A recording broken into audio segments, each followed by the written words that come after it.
খুশি, কারণ আমাদের কলিগ, আমাদের সংগঠক, আমাদের দলের পুরনো মানুষ খুব খুশির খবর যে জামিন পেয়েছে। বা একটা তো স্টেপ এগোলো, তারপরে এবার জামিনগুলো পেলে ফিরে আসবে বীরভূমে।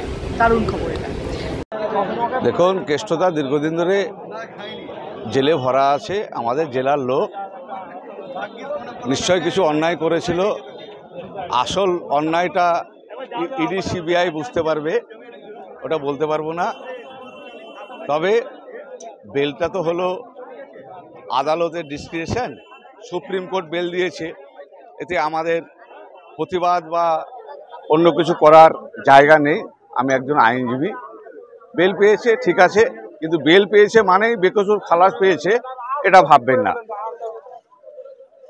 আরও একটা কথা বলে রাখি যে কেষ্টদার মেয়ে এখনো মনে হয় তাহলে কাস্টডিতেই আছে।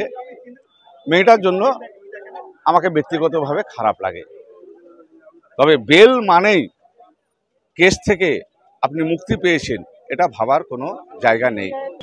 আমি যতটা জানতে পারলাম, সিবিআই কেসে কেষ্টমণ্ডল আজকে জামিন পেয়েছেন, কিন্তু কেস শেষ হয়নি, কেস চলছে।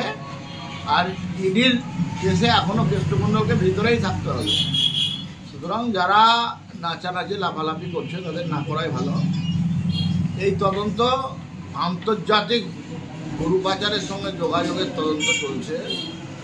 সুতরাং কোনো একটা কেসে কোনো একটা বিষয়ের উপরে জামিন হয়েছে, এটা নিয়ে এত লাফালাফির কিছু নয়। যারা চুরি করেছে তাদেরকে শাস্তি পেতেই হবে। মনে রাখবেন, ধর্মের কল কিন্তু বাতাসে নড়ে। সুতরাং এখানেও ধর্মের কল বাতাসে নড়বে, চোরকে শাস্তি পেতেই হবে। আইন আইনের পথে চলবে।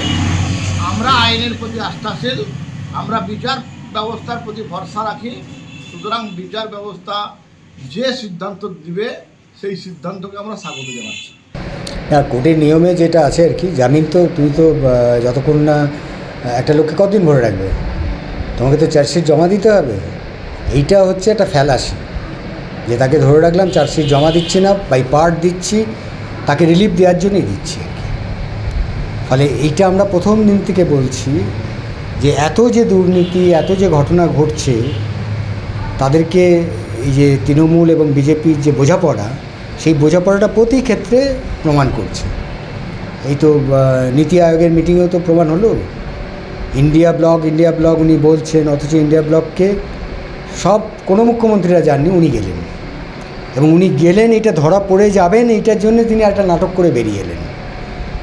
এই সবটা নিয়ে পশ্চিমবঙ্গের মানুষ এটা বুঝে গেছে যে এই যে দুর্নীতি যা হচ্ছে, যেগুলো কোর্টের সুপারভিশনে হচ্ছে, সেগুলোর কিছু ফলাফল হতে পারে। কিন্তু সিবিআই ইডি যা মামলা করছে, সেই মামলার চার্জশিট জমাও পড়বে না, তারা একটা সময় অবধি জেলে থাকবে, তারপর বেরিয়ে আসবে, আবার চুরি ডাকাতি চলবে।